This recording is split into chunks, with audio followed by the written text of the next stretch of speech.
Baik, selamat malam. Kedengaran? Sudah kelihatan Ketua? Kedengaran, kelihatan Pak. Baik, ya kita kuliah dulu.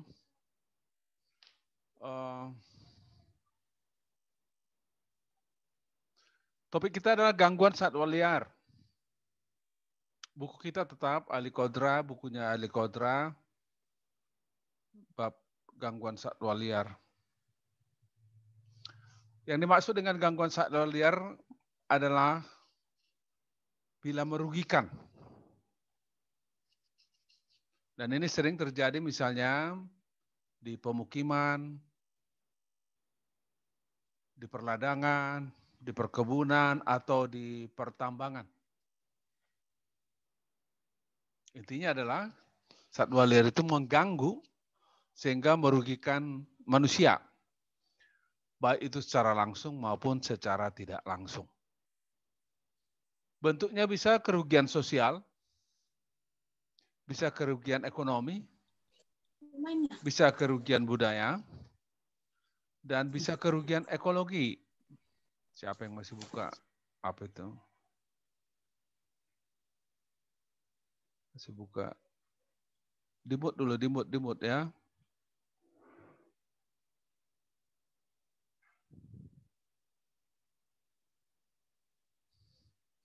Nah, itu gangguan itu harus ditanggulangi.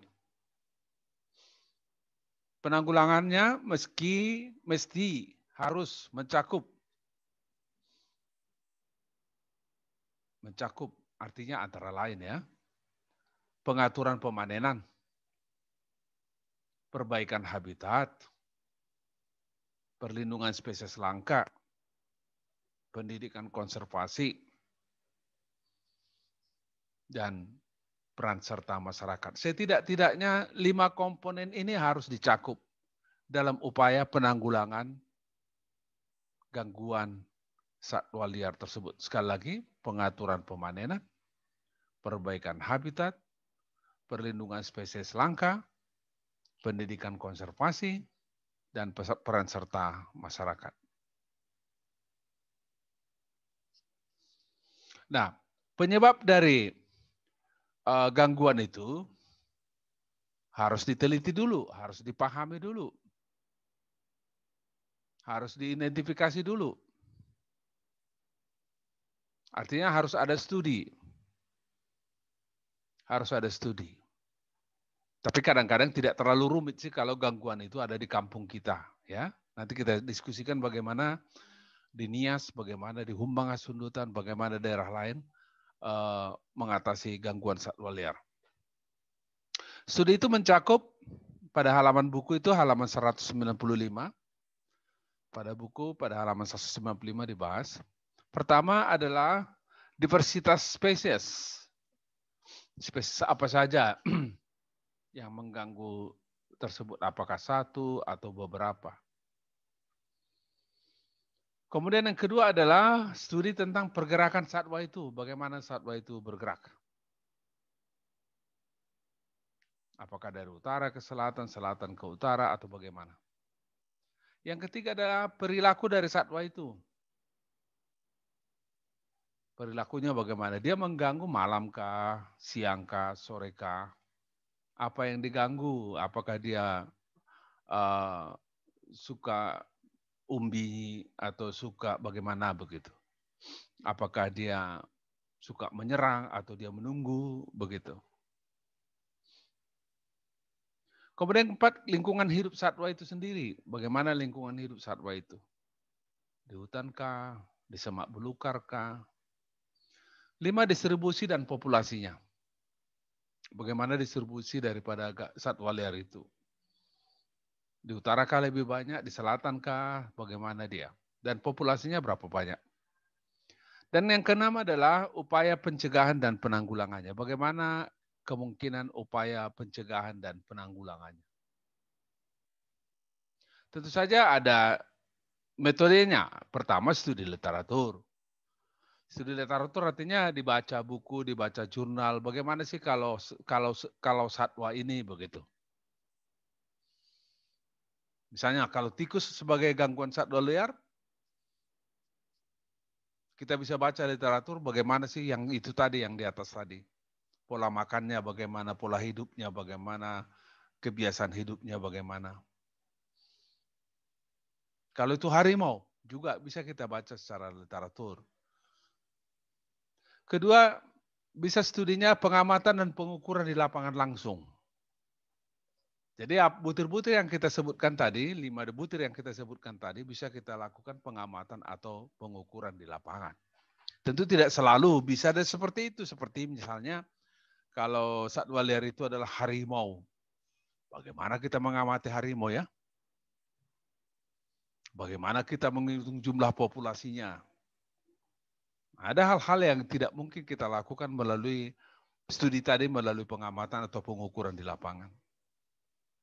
Tapi setidak-tidaknya yang harus kita pastikan adalah bahwa ketika kita akan menanggulangi, kita akan memutuskan apa saja yang harus kita lakukan untuk menanggulangi satwa liar ini karena sudah mengganggu, harus ada dasarnya. Oke. Nah, yang dimaksud dengan satwa studi literatur itu bisa juga mencakup ya cerita-cerita nenek moyang bagaimana hewan tersebut. Ya, tidak semua kadang-kadang tidak semua ada di dalam literatur. Bisa kita tanya tetua-tetua yang ada di kampung, orang tua yang ada di kampung. Bagaimana ini hewan ini dari dulu kala hingga sekarang, bagaimana kebiasaan hidupnya, apa saja yang kesukaannya dan seterusnya.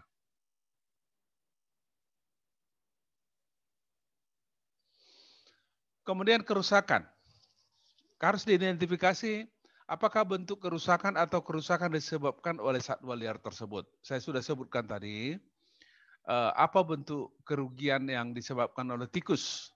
Dia memakan umbi, dia menggerek batang misalnya. Nah, kerugiannya apa bentuknya? Boleh bentuknya adalah bentuk ekonomi, panen gagal misalnya. Bisa kerugiannya bentuk sosial. Kalau misalnya babi hutan masuk ke daerah perkampungan orang yang tidak suka babi hutan, yang tidak boleh babi hutan, tentu secara sosial mereka akan sangat terganggu. Demikian juga budaya, kalau budaya di daerah itu tidak mengizinkan satwa liar itu, ya, atau satwa liar itu bentuk gangguannya menjadi memakan hewan-hewan yang merupakan unsur budaya di daerah itu, jadi terganggu secara budaya. Nah, ekologi, ya, ekologi, hewan satwa liar itu merusak tanaman-tanaman hutan, merusak tanaman-tanaman tertentu, merusak bedengan gitu ya. Merusak tebing-tebing sehingga secara ekologi terjadi kerugian ya. Lingkungan hidup menjadi terganggu. Jadi kita harus identifikasi kerusakan-kerusakannya. Nah, kalaupun terjadi kerusakan, pertanyaan apakah masyarakat bisa mengganggu dan meminta ganti rugi kepada pemerintah? Jawabannya tidak. Kalau terjadi gangguan satwa liar kepada masyarakat, baik itu berupa kerugian ekonomi, budaya, sosial, dan lain sebagainya tadi, masyarakat tidak bisa meminta ganti rugi kepada masyarakat. Kenapa? Karena masyarakat juga ikut bertanggung jawab terhadap dirinya, terhadap lingkungannya.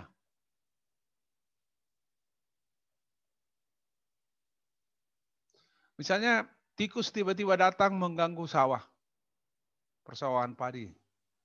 Habis 5 hektar sawah padi di desa itu. Dimakan oleh tikus itu. Apakah petani itu, katakan 20 orang, bisa meminta ganti rugi kepada pemerintah? Tidak. Jawabannya sederhana bahwa kelestarian lingkungan, bahwa benda yang bersangkutan, milik yang bersangkutan, adalah tanggung jawab yang bersangkutan.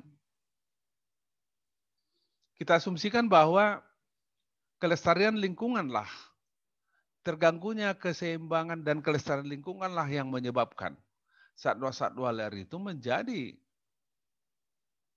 mengganggu kepentingan manusia karena satwa-satwa liar itu telah terganggu habitatnya. harimau misalnya masuk ke kampung di daerah Tobasa sana, atau di Tapanuli Selatan, masuk ke kampung, dimakan itu kambing. Bahkan ada manusia yang diterkam. Tidak bisa rakyat meminta ganti rugi kepada masyarakat dan meminta pertanggungjawaban masyarakat. Tidak bisa. Kenapa kenyataannya hutan-hutan yang sebelumnya menjadi tempat dari harimau itu sudah dijadikan menjadi perladangan. Kambing-kambing hutan, babi-babi hutan yang seharusnya sumber makanan bagi harimau itu telah habis diburu oleh manusia, oleh orang-orang Tobasa, orang-orang Humbang, untuk mereka jadikan makanan. Yang akhirnya harimau ini tidak mempunyai makanan lagi. Tentu dia harus mencari makanan. Akhirnya ketemu di suatu desa, masuk ke desa, dia terkam kambing. Manusia pun dilihatnya karena sudah lapar, dia diterkamnya. Atau perladangan, atau hutan-hutan tempat harimau itu, perlintasan harimau itu, telah dijadikan ladang. Nah, ketika harimau itu lintas, karena secara insting dia sudah tahu bahwa itu adalah lintasannya, ada manusia di sana, ya diterkamnya. Demikian juga gajah misalnya. Daerah lintasan gajah itu telah dijadikan menjadi tempat kelapa sawit. Habislah diinjak kelapa sawit itu. Karena memang itu daerah lintasan gajah, tapi kita jadikan menjadi kebun kelapa sawit. Alhasil itu semua ada kesalahan pada manusia yang menyebabkan satwa liar itu menjadi mengganggu kepentingan manusia, baik sosial, budaya, ekonomi, atau ekologi. Jadi masyarakat harus bertanggung jawab untuk tidak terjadi gangguan satwa liar itu.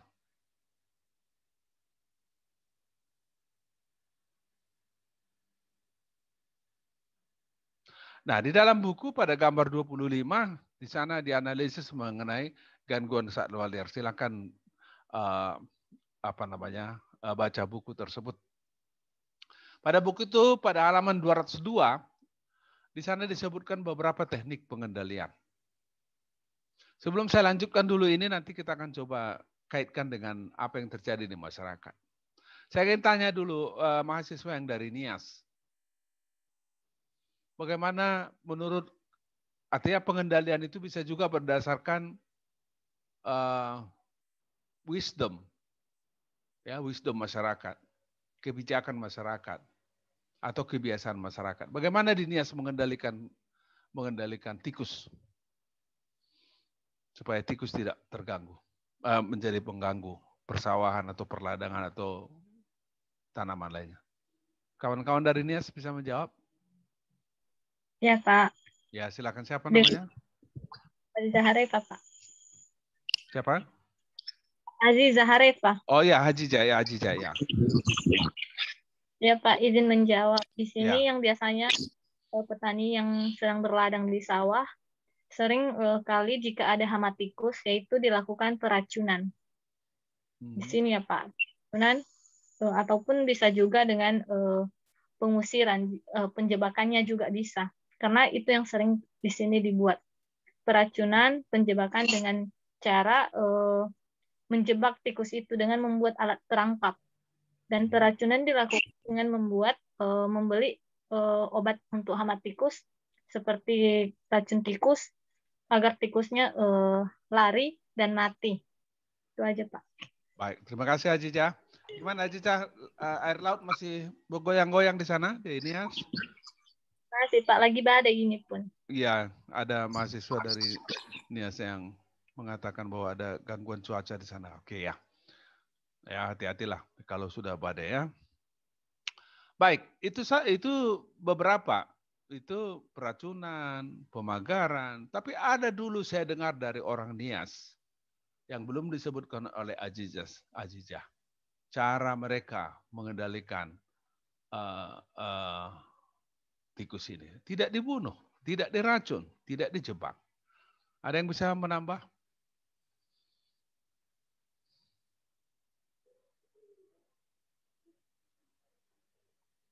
Nah, mereka mengatakan tahun yang lalu atau 2 tahun yang lalu cerita orang Nias, mereka mengatakan begini. Mereka meletakkan ubi kayu pada suatu tempat lintasan tikus itu, ya, sehingga tikus itu memakan ubi kayu itu. Sehingga dia kenyang. Karena dia kenyang, dia tidak masuk ke dalam lagi, mengganggu padi. Dan juga dia tidak masuk lagi kalau itu tanaman ubi kayu. Jadi dikenyangkan dia sehingga tidak merusak padi, tidak merusak ubi kayu. Kenapa? Karena kalau tidak dikenyangkan seperti itu, seekor tikus itu bisa melubangi sampai puluhan, melubangi ubi kayu, tanah ubi kayu sampai puluhan batang. Digigitnya sedikit, lari dia ke tempat yang lain. Digigitnya sedikit, lari ke tempat yang lain begitu. Atau tikus itu kan kebiasaannya menggigit. Giginya itu selalu gatal. Nah kalau dikasih kenyang, dia dengan tenang akan meninggalkan tempat itu. Itulah menurut cerita salah satu kawan kalian, orang Nias. Oke, nah sekarang bagaimana dengan di Humbang atau di Samosir? Bagaimana mengatasi gangguan burung untuk padi? Rekan-rekan yang dari Samosir, Humbang kalau ada, atau dari Taput, atau dari Dairi, Pak Barat.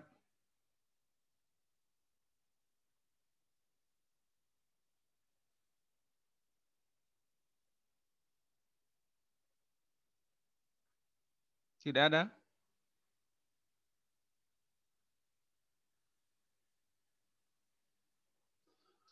Baik, mereka menggunakan banyak hal, banyak cara. Misalnya menggunakan jaring. Ditebar jaring di atas padi itu sehingga burung tidak bisa masuk menembus jaring itu. Atau kemudian mereka membuat suara radio yang keras-keras. Sehingga burung itu kaget dan lari tidak datang. Atau mereka membuat orang-orangan, dipajang orang-orangan, sebuah orang seperti orang gitu ya, dia lalu tarik-tarik. Sehingga sepertinya orang sedang ada di sawah itu.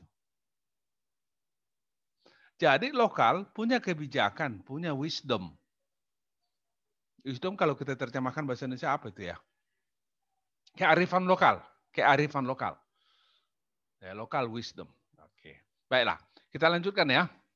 Pertama pemagaran. Ya, di pagar kampung itu, di pagar perladangan itu supaya tidak masuk satwa liar. Jadi kembali tergantung satwa liar yang mengganggu itu. Ya, tergantung. Kalau burung nggak mungkin dipagar ya kan? Kalau satwa liar itu adalah burung. Bagaimana burung terbang kok? Nah, jadi kembali harus ada identifikasi terhadap satwa liar apakah yang mengganggu itu. Kemudian kedua pengusiran, penghalauan. Tadi sudah saya sebutkan tadi di daerah Humbang, di daerah Padi, itu membuat orang-orangan sehingga ditarik-tarik dari ujung sana seperti menghalau burung itu. Kemudian pembiusan, jadi hewannya cukup dibius, tidak dibunuh. Keempat penjebakan, itu tadi si Ajijah menceritakan adanya penjebakan, perangkap. Kelima peracunan, Ajijah juga sudah menceritakan tadi di Nias diberikan rodentisida, kemudian itu racun, kemudian tikus itu mati. Kemudian bisa juga ditangkap, harimau misalnya ditangkap, tapi sebenarnya itu mengganggu, ya, melanggar undang-undang. Ya. Tapi kalau itu babi hutan silakan tangkap lalu pesta pora, gitu ya. Kemudian translokasi, memindahkan. Nah, ini biasanya gajah yang besar di Riau, di Sumatera Barat, di Riau, Jambi, itu gajah-gajah yang mengganggu itu dipindahkan. Ya, dipindahkan dari area itu ke area yang lain sehingga tidak lagi dia lalu lalang di daerah itu. Kemudian penggiringan, kalau hewan itu sudah masuk ke suatu daerah diusir tanda kutip, digiring ke tempat yang lain, ya, digiring ke tempat yang lain sehingga tidak menjadi mengganggu di daerah tersebut. Kemudian 9 penciptaan cagar khusus. Ke-10 pemusnahan. Ada juga yang dimusnahkan ya. Ya kalau ulat-ulat dia ya tentu ya dimusnahkan ya. Kemudian 11 adalah pagar listrik. Di sekitar kampung itu dibuatkan pagar, lalu dialiri dengan listrik. Nah, sekarang tugas kalian juga ini, ya, tugas ya, jawabannya dikirim minggu depan, sebelum Selasa. Oke, alamat emailnya seperti biasa, ya. Bila terjadi gangguan satwa liar terhadap penduduk yang menimbulkan kerugian bagi penduduk, masyarakat bolehkah menuntut ganti rugi kepada pemerintah?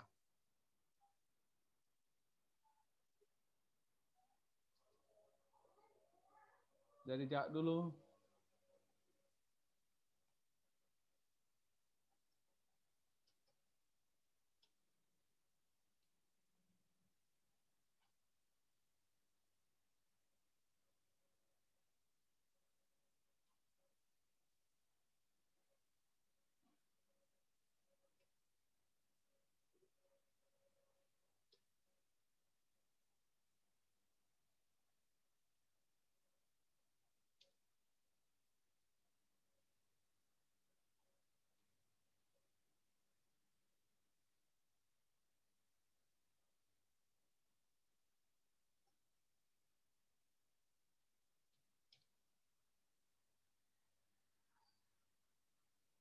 Ya, bila terjadi gangguan satwa liar terhadap penduduk yang menimbulkan kerugian bagi penduduk itu, masyarakat atau penduduk itu dapat menuntut ganti rugi kepada pemerintah. Pertanyaan. Tidak, Pak. Tidak, Pak. Dapat, Pak. Dapat, Pak. Hanya saja bagian pertanian itu, dinas pertanian itu memberikan berupa sosial. Ya, Aziza, jangan jawab dulu karena ini tugas ya, soal. Ya, jangan jawab.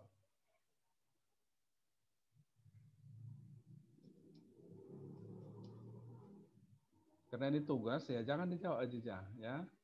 Saya tidak komentari apakah jawabanmu itu benar atau tidak tadi ya. Ini soal tugas yang harus kalian jawab. Ini setengah halaman ya ini. Nah, kalau ada pertanyaan dapat tidak dapat, ini juga ini dulu kalian pilih.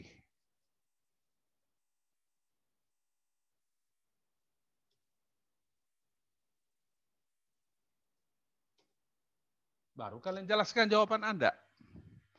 Kemarin itu soal-soal seperti itu saya buat. Ya atau tidak gitu ya. Dijawab dulu ya atau tidak. Kalau itu tidak dijawab, total salah.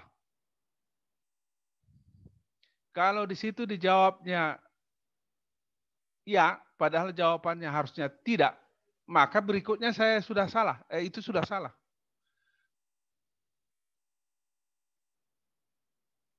Jadi teknik menjawabnya itu A dulu dijawab. A, dapat. Udah. Lalu B, jelaskanlah mengapa Anda bisa dapat bilang menuntut ganti rugi itu. Tapi kalau kalian jawab tidak dapat, padahal sebenarnya menurut kunci jawaban dapat, maka 0. Apapun jalan cerita Anda di B, maka 0 nilai Anda. Nah itu kemarin di soal-soal selalu sudah saya ungkapkan bagaimana bentuk soal. Ya. Ada yang merubah narasinya segala macam. Dan itu membuat dia sepertinya hebat, padahal enggak. Oke, itu satu. Yang kedua,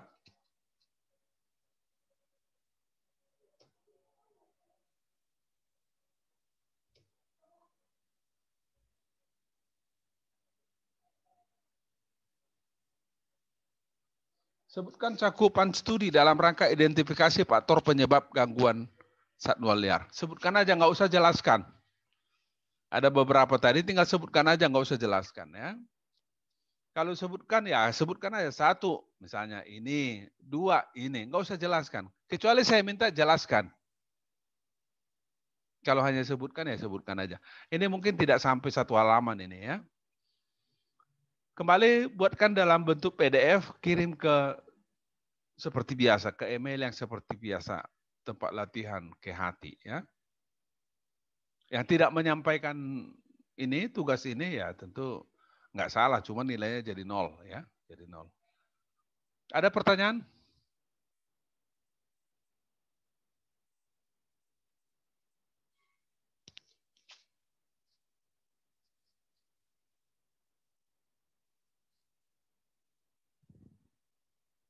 Baik, kalau tidak ada pertanyaan, terima kasih atas perhatian kalian. Selalu saya akhiri kuliah sebelum waktunya supaya ada waktu untuk berdiskusi. Sebenarnya kita lebih berharap banyak berdiskusi. Kalian bertanya atau saya bertanya, kalian menjawab. Tadi sudah ada pertanyaan dan Aziza sudah menjawab, berdiskusi bagaimana di Nias. Cuman tadi orang-orang Batak yang lain sepertinya nggak pernah di kampung.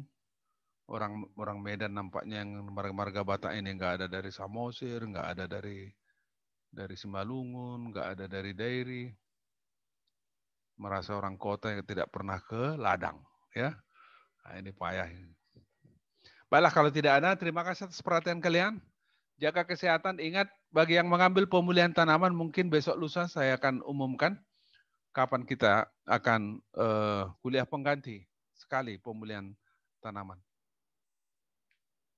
Jadi kuliah pengganti hari ini kuliah pengganti dari besok. Berarti nggak ada utang kita ya, Ketua ya? Tidak ada, Pak. Yang ada di pemulihan tanah. Iya, yang ada di pemulihan tanaman sekali ya. Ingatkan hari Rabu ya. Kalau nggak hari Rabu, hari Kamis kita lakukan malam-malam juga. Ya, kalau ada jadwalnya, Pak, izin Pak, hari Rabu aja Pak. Gimana Pak? Soalnya kalau hari Kamis padat Pak jadwal kami Pak. Ya malam-malam aja kita buat kan.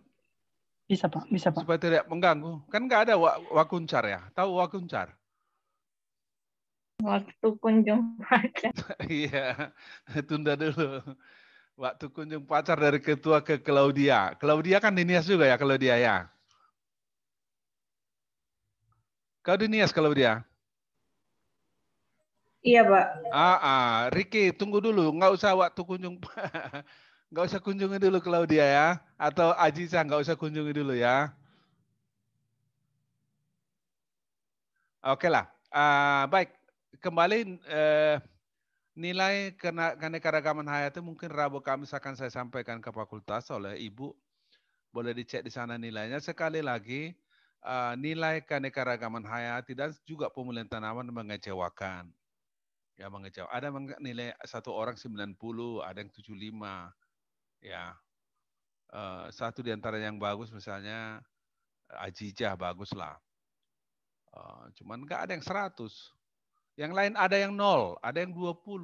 Jadi kalian perbaikilah sungguh-sungguh. Ya, kalian perbaikilah sungguh-sungguh. Cek lagi nilai kalian masing-masing supaya lebih semangat, lebih memperbaiki diri. Ada yang 90, siapa ini kemarin? Sebentar, cek dulu.